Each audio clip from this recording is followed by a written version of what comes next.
સુરતની રાજ ટેક્સટાઇલ માર્કેટમાં આગથી મોટું નુકસાન થયું છે।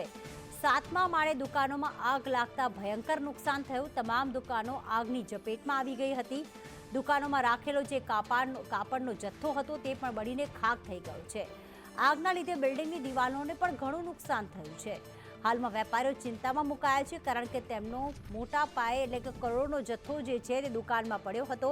હવે જે તમામ દુકાનો 7મા માળની ઝપેટમાં આવી ગઈ હતી, તેના કારણે જે કાપડનો જથ્થો હતો તે પણ બળીને ખાખ થઈ ગયો છે।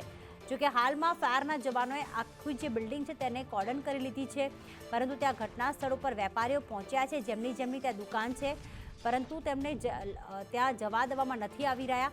પરંતુ મોટું નુકસાન થયાનું સામે આવ્યું છે, કારણ કે જેટલો પણ કાપડનો જથ્થો હતો તે બળીને ખાખ થઈ ગયો છે।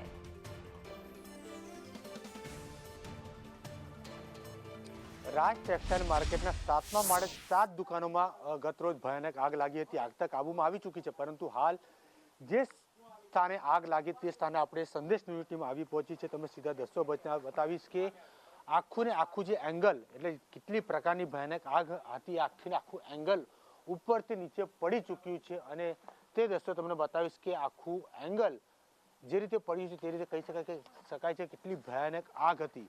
અને મૂકવામાં આવેલો સમગ્ર કાપડનો જથ્થો ભસ્મીભૂત થઈ ચૂક્યો છે। અને જે રીતે વાત કરવામાં આવે તે માસ મોટો આખો કાપડનો જથ્થો અહીં ભરવામાં આવ્યો હતો, અને તેના કારણે ફાયરના અધિકારીઓને જે છે આગ પર કાબુ મેળવવામાં ખૂબ જ મુશ્કેલીનો સામનો કરવાનો વારો આવ્યો હતો। બિલ્ડિંગ સ્ટેબિલિટીની વાત કરવામાં તમે જોઈ શકો છો આ આગના કારણે કેટલી ગરમ થઈ ચૂકી છે કે અહીં જે છે આખી દિવાલો પણ જે હલતી થઈ ચૂકી છે। એટલે કે બિલ્ડિંગના સ્ટેબિલિટીની જે પણ વાત આવે એટલે કે ઢીલી થઈ ચૂકી છે। એટલે સમગ્ર મામલે બિલ્ડિંગને તો કોર્ડન કરવામાં આવ્યું છે, પરંતુ એફએસએલની ટીમ આવશે, સ્ટેબિલિટીનો રિપોર્ટ પણ તૈયાર કરશે, ત્યારબાદ આખી બિલ્ડિંગને સીલ કરવામાં આવશે, રિપોર્ટ આવશે, ત્યારબાદ જ જે વેપારીઓ નીચે માંગ કરી રહ્યા હતા કે અમને અંદર પ્રવેશ આપવામાં આવશે, ત્યારે તેને કારણે જ હજી સુધી પ્રવેશ નથી આપવામાં આવ્યો। હાલ તમે દ્રશ્યોમાં જોઈ શકો છો કે આખો કાપડનો માલ જે છે ભસ્મીભૂત થઈ ચૂક્યું છે। આખું ને આખું એંગલ જે છે આગમાં ભસ્મીભૂત થઈ ચૂક્યું નજર જોવાઈ રહ્યું છે। જે રીતે બહારની બાજુ જે ફાયરના સિસ્ટમો લગાવવામાં આવ્યા છે તે સિસ્ટમની તે પણ આગમાં જે છે તે પીગળી ચૂક્યા છે। એટલે કહી શકાય છે કે આગ જ્યારે જે સમય જ્યારે લાગતા હોય ત્યારે અહીં ફાયરની સિસ્ટમ પણ કામ નથી આવતી।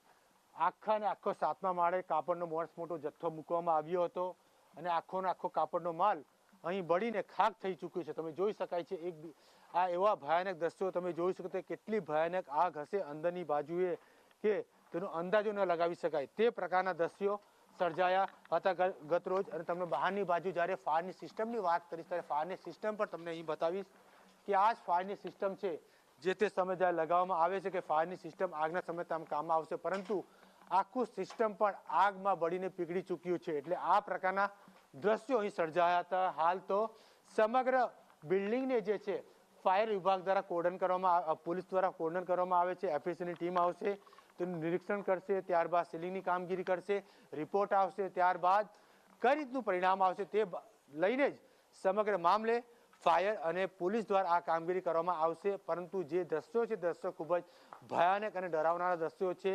આખો માલ મૂકવામાં આવ્યો હતો, જે જાળી પણ મૂકવામાં આવી હતી, જાળી ફાયર અધિકારીઓ કર્મચારીઓ માટે માથાનો દુખાવો બની હતી, કારણ કે જાળી ગેરકાયદેસર હતી, બિલ્ડર દ્વારા મૂકવામાં આવી હતી।